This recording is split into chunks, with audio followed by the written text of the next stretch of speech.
Hi, everybody. Rabbi Denise here, doing a Shabbat talk called Increasing Light and Love. I'm happy you decided to join me. Thank you. And Shabbat Shalom for those who mark Shabbat. So, what I wanted to talk about tonight was the tradition of lighting Shabbat candles. And it's something that many of us grew up with doing. Some of us every week, many of us not every week, but occasionally. And perhaps it was just one of those traditions that people follow and they're like, well, I don't really know why we light candles, but that's what Jews do. And so I think that there's merit in talking about why we light Shabbat candles and how we can make that tradition meaningful, even if we're not the kinds of Jews who keep Shabbat in its entirety. So I really am trying to talk to some of the people who are in my community about this notion of bad Jews. Lots of us grew up feeling like we were bad Jews because we didn't, keep Shabbat entirely. We didn't keep kosher. We didn't follow all of these rules. And so we thought, well, if we're going to be bad Jews, we might as well be really bad Jews and do nothing. And the challenge with that is that it makes our lives a little bit disconnected from our Judaism. And I believe Judaism can offer really meaningful, wonderful things to our lives. And it doesn't matter if you follow all of the rules, that, you do what is meaningful to you and you do what feels good now. And maybe sometimes that's lighting candles and sometimes that's not. And that's just fine. I do light Shabbat candles every Friday with my family, assuming I'm with my family, but I try to light Shabbat candles wherever I am each week. And I find it to be a beautiful, meaningful tradition. Firstly, lots and lots of cultures. If you think about traditions in the wintertime around Hanukkah and Christmas and Diwali and many other cultural celebrations that happen at the dark time of the year, we need candles and lights to increase the feeling of warmth and light and beauty because it is a dark time of year. And now it's the height of summer. These are some of the longest days of the year where I am, but nevertheless, times can feel a little bit dark. And so the beautiful thing about lighting Shabbat candles is it reminds us to increase light in our lives. There are blessings people do say on Shabbat candles traditionally. You may have grown up saying the traditional blessing.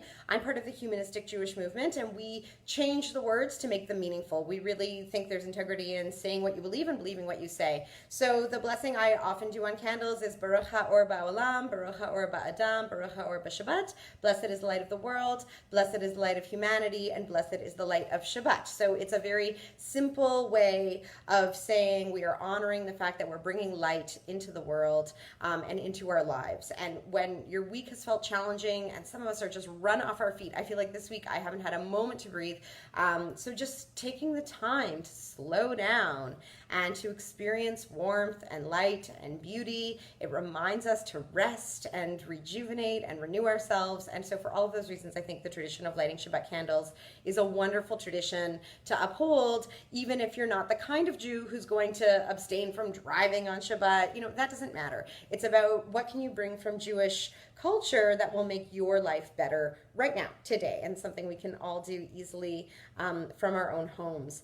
So another tradition some Jews have is making a dedication on each Shabbat candle. So this is something I do with my kids because I want the tradition of lighting candles to be meaningful for them. So instead of making a wish like we would on birthday candles, we dedicate the candles and the light from the candle to something. So sometimes we dedicate the candle to peace in the world, sometimes to people who are in need or suffering. Sometimes we dedicate the light from the candles to our own lives, and may they be more filled with light. So it's something that I offer you tonight. If you want to say a blessing, whatever blessing is meaningful for you, and I'll post in the comments the Shabbat blessing that I say. You can say the blessing, do a dedication, just a quick way to bring the light of Shabbat into your life.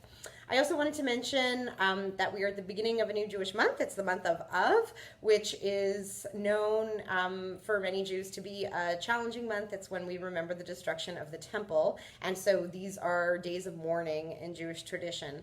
Now, those of us who are more secular or cultural Jews likely don't really mark the days of mourning. And in fact, the summer can be a pretty joyful time, and that's wonderful.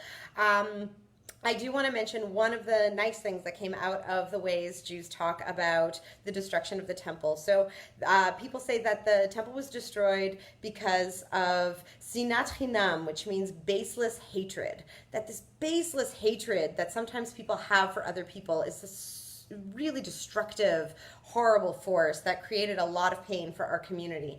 And today there's certainly resonances of that baseless hatred of people who are different, and that hatred can cause real suffering and destruction in our world. And so an antidote to that some Jews talk about is ahavat chinam, which means like just this like beautiful, wonderful, just really like get out into the world and be as loving and as kind and as wonderful as you can. And so I really want to challenge you to bring that meaning of this month into your life. I think that the more we can bring sinat ahavim into our life, this baseless love, this wonderful caring for others, like that's what I want for you in your life.